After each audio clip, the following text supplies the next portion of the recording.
दिलवा के कहीं का फसाना, हमहु रहनी केहू के दीवाना। दिलवा के कहीं का फसाना, हमहु रहनी केहू के दीवाना। समझल ना बैरी जमाना, समझल ना बैरी जमाना, जिनकी बातें अझुराइल हो। कहवाई प्यार ले आइल हो, कहवाई प्यार ले आइल हो।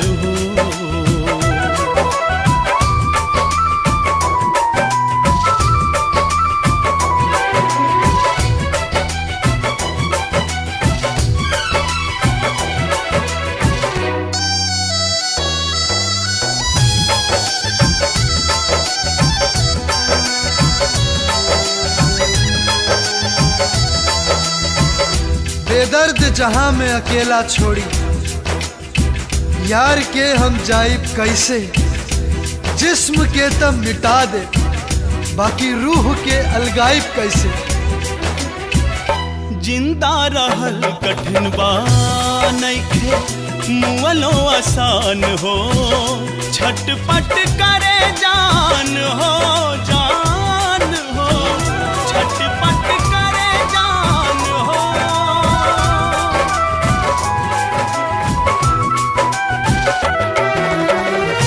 इश्क देखौलस हमके रंग हजार हो।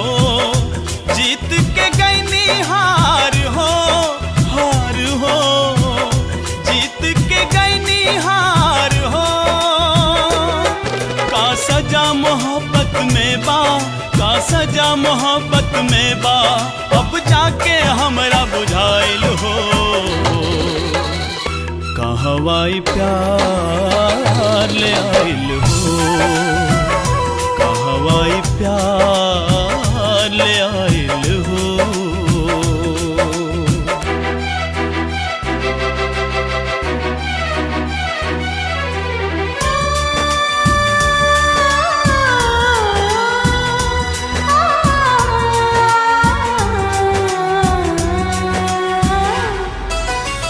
महबूब के तस्वीर बना के लहू से सिंगारल करी ले। बस चारों पहर अपना जान के रो रो के निहारल करी ले।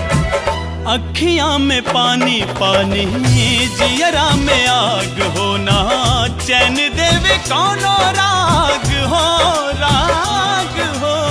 ना चैन देवे कौनो राग हो।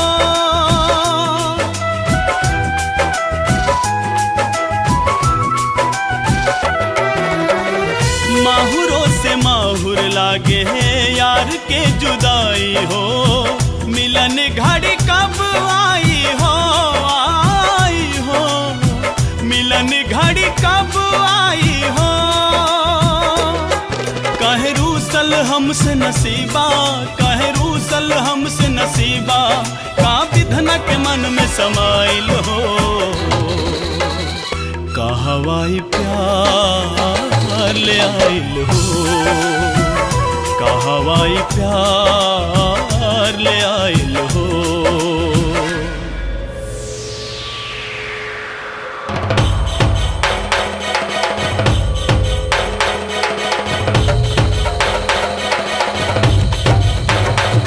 सर पीट पीट के लहू से धो देव पत्थर के दीवार हो।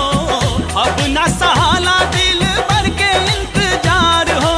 पिघला दी लोहा के इतना चाहत में बाज्वाला, मिट जाई दुनिया से